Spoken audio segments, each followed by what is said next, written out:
MoYu recently sent us 2 Skewbs. Initially, we were expecting them to be the same Skewb, just in 2 different versions, but it turns out MoYu went all out and made 2 entirely unique cubes. Let's go over the specs real quick. Both Skewbs come in at 55mm. The RS Skewb is $8 and the Weilong maglev is $20. Both Skewbs come with a dual adjustment system, but the MoYu Weilong Skewb comes with the bonus of maglev. Starting with the RS Skewb. The first time I tried this Skewb, I noticed how much smaller it was compared to the GAN Skewb. The cube also features a matte plastic, which is very similar to the RS3M 2020. Initially they start off a bit slippery, but over time they start to get a glossy, grippy feel. Before I continue, I have a confession to make. I am a Skewb noob. Fortunately, there aren't that many algorithms in Skewb, just Sledgehammer and Hedge Slammer. I wonder who came up with those names, by the way, very weird. The RS Skewb reminds me a lot of the RS3M. It starts off nice and fast and it's able to keep up with my expert level finger tricks. Over time, you start to come across one big issue. The spring noise. Whilst it doesn't make a huge difference to performance, it makes the cube way less satisfying to turn and can probably lead to some long-term damage. So it's time to set this up. There's only one problem though. I have never set up a Skewb. Let's go! Can you set this up for me? Yeah, sure.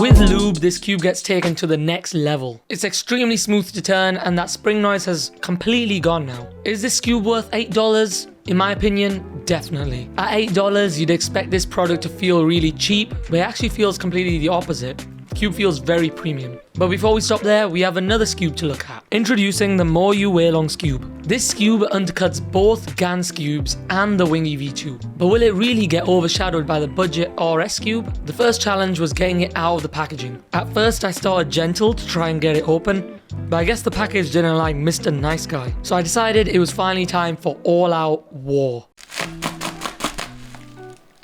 That didn't work. At first, everything was just fine. I need to hope I've not damaged the cube there. Until I realized, yeah, I might have messed up a little there. In terms of performance, this Skewb comes way too fast out of the box. If you want to take a closer look at the purple internals, you can literally spread this cube entirely apart, which means it's probably a little bit too loose. Wait, pause there. You might have noticed the magnet adjustment system inside this cube. It comes with 5 magnet adjustment settings which you have to adjust in 12 different positions, so it's not exactly the most convenient one out there. The numbers are also quite difficult to read, so you have to point it into the light to try and find out what the numbers are. And since the magnet adjustment system is hidden inside the Skewb, it requires a bit of manual dexterity. So overall, I probably won't be messing with that too much. The default setting comes at 1, which is the strongest, and I'm personally okay with that. After a bit of setup and lube, this cube is definitely way better than the GAN Enhanced. Not only is it smaller and more compact, but the cube feels much more satisfying to turn. And you also have the option to change the magnet strengths, which you don't have on the GAN Skewb.